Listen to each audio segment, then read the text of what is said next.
Subscribe करें digital India news channel को share market से जुड़ी हर छोटी बड़ी खबर देखने के लिए। ज्योति सीएनसी आईपीओ लॉन्च से पहले ही प्रीमियम 30% चढ़ा, पैसा बनाने का आज से मिल रहा मौका। ज्योति सीएनसी आईपीओ आज से सब्सक्रिप्शन के लिए खुल रहा है।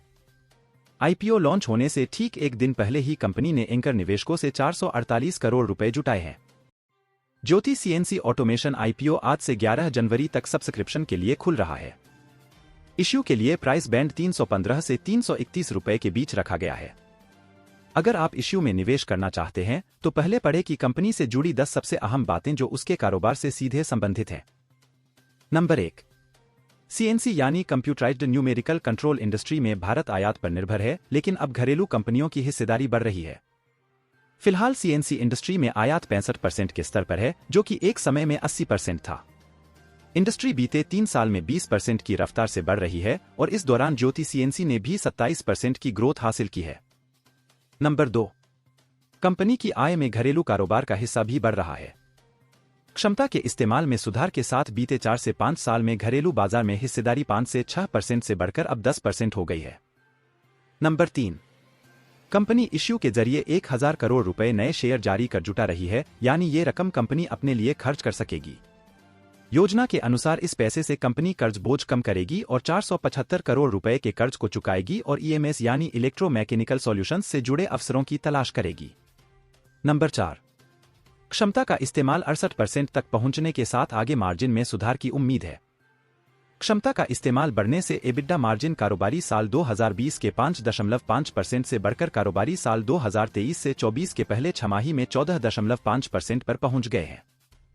नंबर 5, मौजूदा ऑर्डर बुक को पूरा करने के लिए कंपनी को अपनी क्षमता का इस्तेमाल को बढ़ाना होगा, जो कि मुश्किल नहीं है। कंपनी मौजूदा समय में 68% क्षमता का इस्तेमाल कर रही है और इस्तेमाल को 90% तक पहुंचाया जा सकता है। नंबर 6, कंपनी के कामकाज को देखते हुए अनुमान है कि कंपनी आने वाले समय में मुनाफे में आ सकती है, क्योंकि कारोबारी साल 2021 और 2022 में नुकसान की मुख्य वजह कोविड का असर ग्राहकों के द्वारा पैसे खर्च करने की योजनाओं को टालना था। नंबर 7, ईएमएस कंपनी के लिए बड़ा अवसर साबित हो सकती है और उम्मीद है कि ये कंपनी के सबसे बड़े एंड यूजर इंडस्ट्री में से एक बन सकती है। कंपनी की मौजूदा ऑर्डर बुक में ईएमएस के ऑर्डर की हिस्सेदारी 9% है, जो कि पहली छमाही में 1 से 1.5% की थी। नंबर 8, कंपनी की ऑर्डर बुक 3300 करोड़ रुपए के मजबूत स्तर पर है।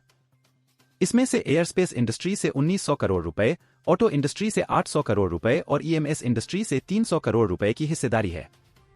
नंबर 9, इसके साथ ही कंपनी की जिन 2 सेगमेंट से सीधी संबंध है वहां तेज ग्रोथ की पूरी उम्मीद है। ईएमएस में ग्रोथ लो बेस इफेक्ट की वजह से देखने को मिल रही है। वहीं एरोस्पेस और डिफेंस सेगमेंट में ग्रोथ साल दर साल आधार पर 40% की है।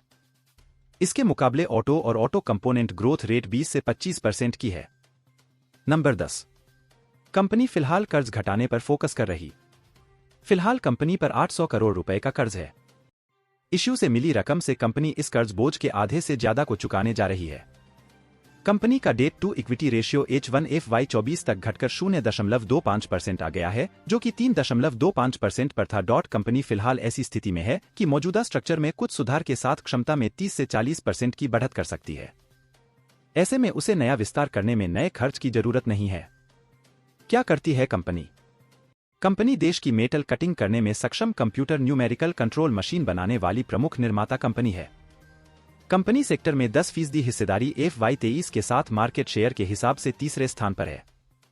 कंपनी ऑटो, डिफेंस, एरोस्पेस जैसे सेक्टर को सेवाएं देती है और उसके बड़े क्लाइंट्स में ISRO, Tata advanced system, Bharat forge, Bosch आदि कंपनियां शामिल हैं। डिस्क्लेमर, पर दी गई सलाहें या विचार एक्सपर्ट, ब्रोकरेज फर्म के अपने निजी विचार हैं या मैनेजमेंट इसके प्रति जिम्मेदार नहीं है। निवेश से पहले अपने वित्तीय सलाहकार या सर्टिफाइड एक्सपर्ट से राय जरूर लें।